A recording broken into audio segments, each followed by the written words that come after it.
വരൂ, നമുക്കിവിടെ ഇരുന്ന് സംസാരിക്കാം.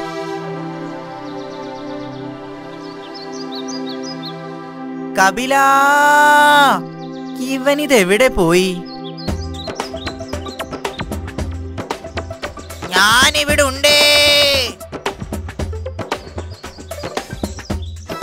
ഇങ്ങനെയൊരു തീറ്റി പണ്ടാൽ ഇങ്ങോട്ട് ഇറങ്ങി വാടാ.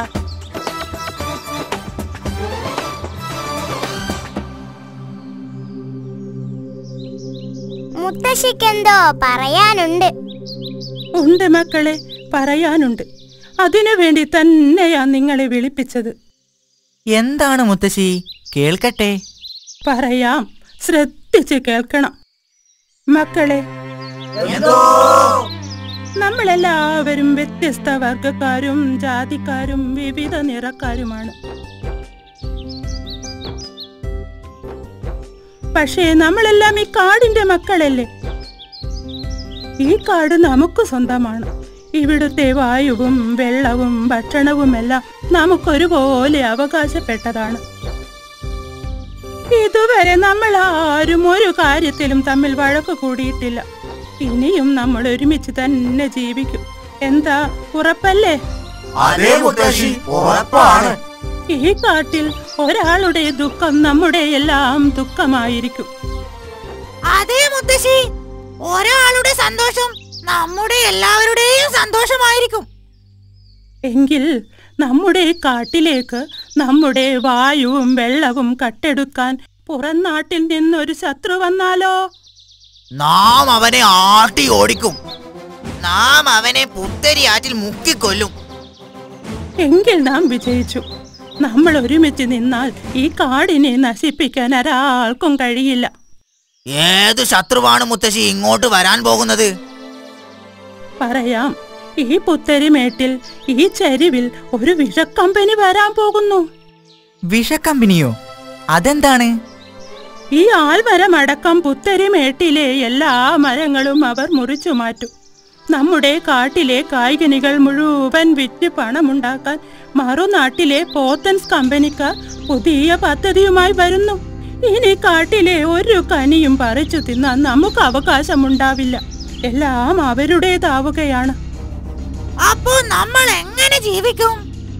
നമുക്ക് ജീവിക്കണമെങ്കിൽ നമുക്ക് ആവശ്യമുള്ളതൊക്കെയും അവരുടെ കയ്യിൽ നിന്നും പണം കൊടുത്തു വാങ്ങണം.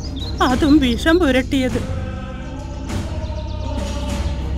നമ്മുടെ പുത്തരിയാറ്റിൽ നിന്നും അവർ വെള്ളമെടുത്ത് കായ്കനികളിൽ തളിക്കാനുള്ള വിഷം നിർമ്മിക്കും.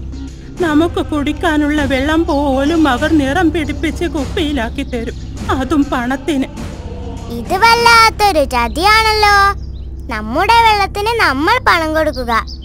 ആട്ടെ, ഇതെങ്ങനെ മുത്തശ്ശി അറിഞ്ഞു?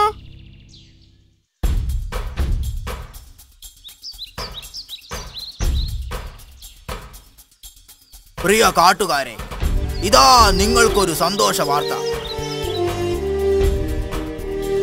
ഇനിമേൽ നിങ്ങളാരും മരത്തിൽ കയറി കായ്കനികൾ പറിക്കേണ്ട, ആരും വെള്ളം മുക്കിയെടുക്കേണ്ട.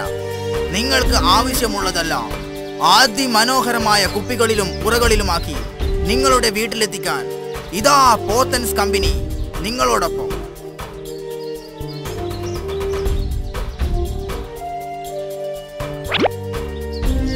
അധ്വാനിക്കാതെ ജീവിക്കാൻ പറ്റുമെങ്കിൽ അതല്ലേ നല്ലത്.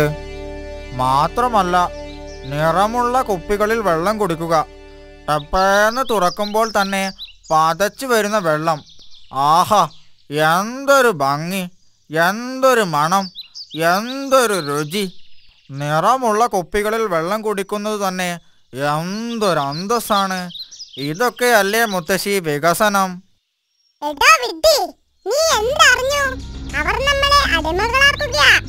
വിട്ടികളുടെ സമൂഹത്തിന് അടിമപ്പണിയും ചേരും. ഈ കാട്ടിലെ അരുവികളിൽ നിന്ന് നാം ഇതുവരെ കുടിച്ച വെള്ളമാണ് നമ്മുടെ ജീവൻ നിലനിർത്തിയത്. ആ വെള്ളത്തെ അതിജീവിക്കാൻ ഒരു നിറമുള്ള വെള്ളത്തിനും കഴിയില്ല. പോത്തൻസിന്റെ കൂടെ നിൽക്കേണ്ടവർക്ക് അങ്ങനെയാകാം. എനിക്കേതായാലും അധ്വാനിച്ച് ജീവിച്ചേ ശീലമുള്ളൂ. ഞാൻ മരണം വരെ ഇതിനെതിരെ സമരം ചെയ്യും. കൂടെ നിൽക്കുന്നവർക്ക് നിൽക്കാം. ഞങ്ങളെല്ലാവരും മുത്തശ്ശിയോടൊപ്പമുണ്ട്.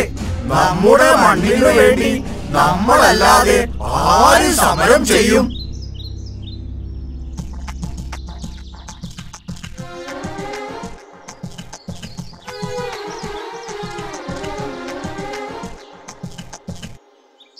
നമുക്ക് സിംഹത്തോട് പരാതി പറഞ്ഞാലോ മുത്തശ്ശി?